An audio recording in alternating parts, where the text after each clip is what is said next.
Grateful we are, David and choir, for the love that you bring and exude through your music each and every week. Thank you for that tremendous gift this morning, all of you.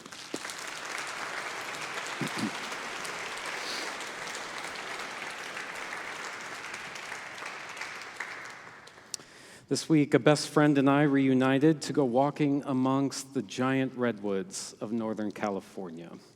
One trail of old-growth forest stood out to us because of the extensive roots that wove themselves across nearly every step of trail.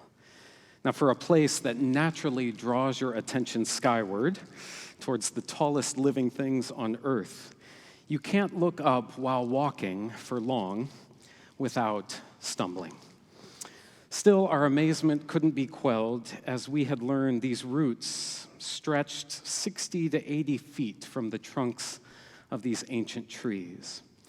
Their brilliant strategy, in part, for self-preservation as they go searching for water, but it is also for their collective preservation, as roots from neighboring trees seek out and then interlock with the roots of others, creating bonds of resistance and resilience to weather anything that would threaten to topple them.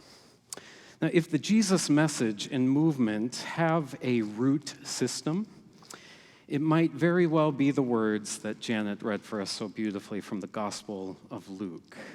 These challenging, perilous words crisscross the path upon which Jesus invites followers. At once a strategy for preserving the humanity of oneself and of the collective preservation of the humanity of others. A way of moving among the precarity of human relationships without dehumanizing each other. In times of deep polarization where lines are drawn and enemies are defined, keeping ourselves rooted in this soil is so important. Extending our roots to the extended roots of others, interlocking into strong bonds to weather anything that would threaten to topple us, including losing touch with the taproot of love to which we are all connected. There is a story from the Sikh tradition that speaks to such love. Over 300 years ago, during a fierce battle, a Sikh disciple walked onto the battlefield with a goat skin full of water. The wounded called to him, and he knelt by their side, giving them water to drink. News spread quickly throughout the camp, infuriating his fellow soldiers. He is giving water to the enemy, they complained. He is strengthening the very people who are trying to kill us. They brought him before Guru Gobind Singh, expecting him to be punished. But the Guru asked him if the accusations were true. Yes, he replied. And why would you do such a thing? His answer has been remembered for centuries. My Lord, I saw no enemy. I saw only human faces, and in each face I saw your light. The Guru did not rebuke him. Instead, he handed the disciple more medicine and bandages.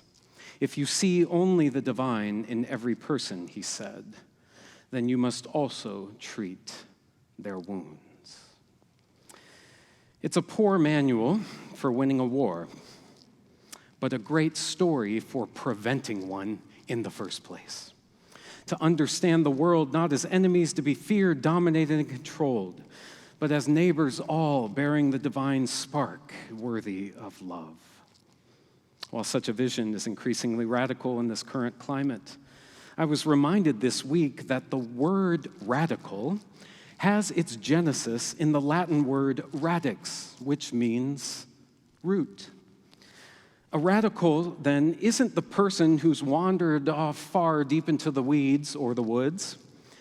The radical is the one who's gone back to them, to the source, and to reclaim its roots, and often in doing so revealing how far the tradition has wandered from its path. Now, Jesus' words about turning the other cheek and loving one's enemies were the roots of the nonviolent campaigns during the Civil Rights Movement. Reverend Dr. James Lawson, who led the sit-in movements in Nashville, beginning in the late 50s, to desegregate downtown lunch counters, shared in a training I once participated in that nonviolence helps us admit that our secret inner attitudes are often cruel, attacking, judgmental, and harsh. And the ego finds its energy precisely by having something or someone to oppose, to fix, or to change. When the mind can judge something to be inferior, we feel superior. So we must recognize these tendencies and learn to live instead from our true selves, perceive ourselves and others and reality itself from that ground of love.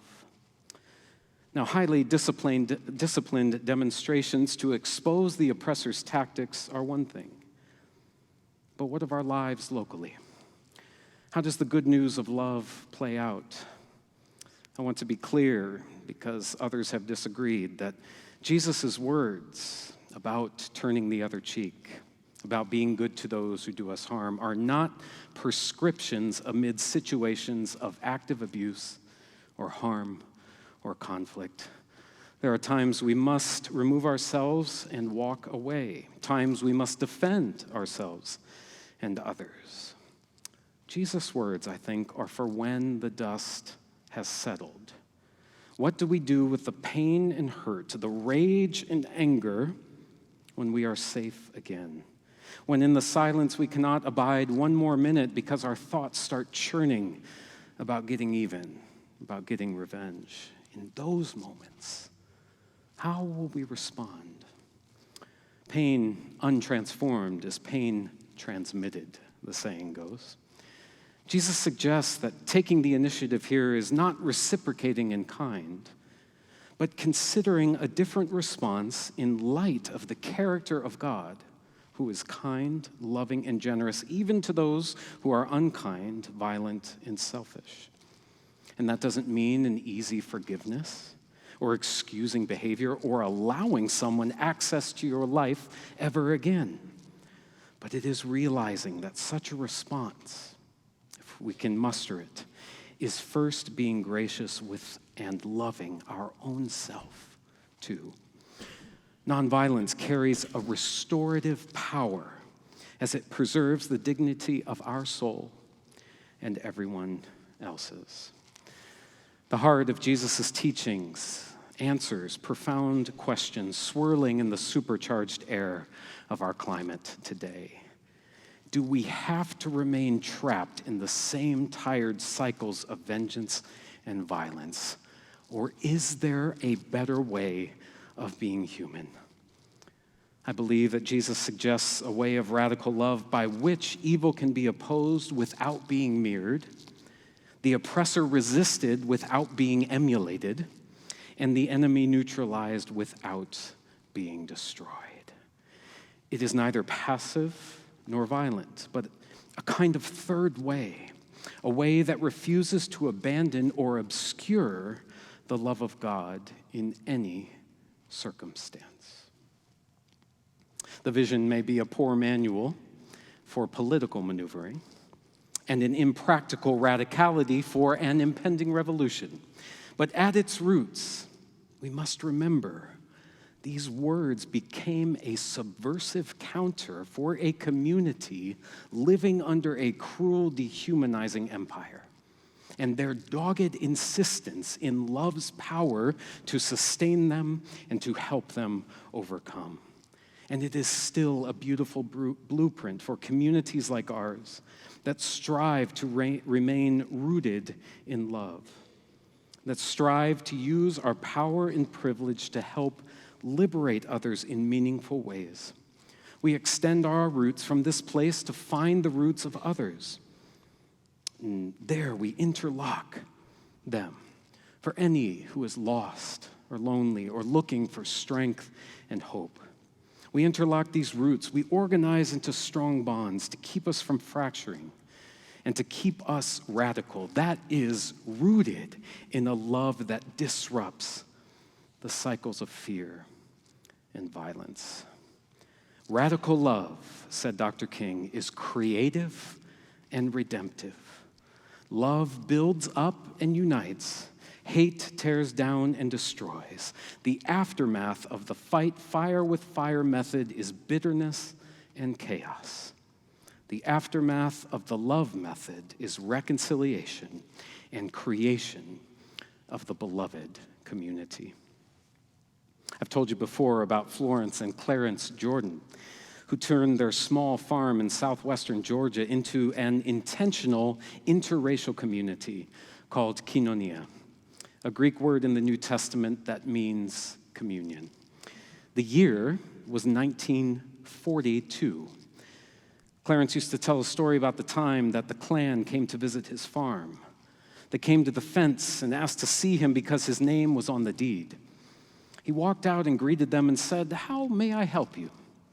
And they said, "We just wanted to come out and let you know that we don't let the sun set on people like you." He turned to them with a smile and said, "I'm so pleased to meet you, gentlemen. I have been waiting my whole life to meet someone who can make the sun stand still." They left him alone for about 10 years until the civil rights movement really got going, and they realized how subversive his work was. Then the Klan started firebombing his roadside stands and put an economic boycott on the pecans that they sold from the farm. You could not buy or sell pecans from Koinonia Farm in Americus, Georgia. Clarence decided that they'd just change their marketing strategy some and start a mail-in order business instead. And he decided the tagline on their packaging was going to be, "Help us ship the nuts out of Georgia." Somehow they have survived still all these many years later, knowing firsthand the cost and the life-giving joy of nonviolence. This is our spiritual resistance and resilience. Creativity redirecting our outrage, our sense of helplessness, our sense of hopelessness, and transforming them creatively into acts of care, compassion, and community. Our steadfast rootedness, even when we are not always afforded the same, will keep us in the ground of love, radical love. These are our roots. This is the path. Let us make it so. Amen.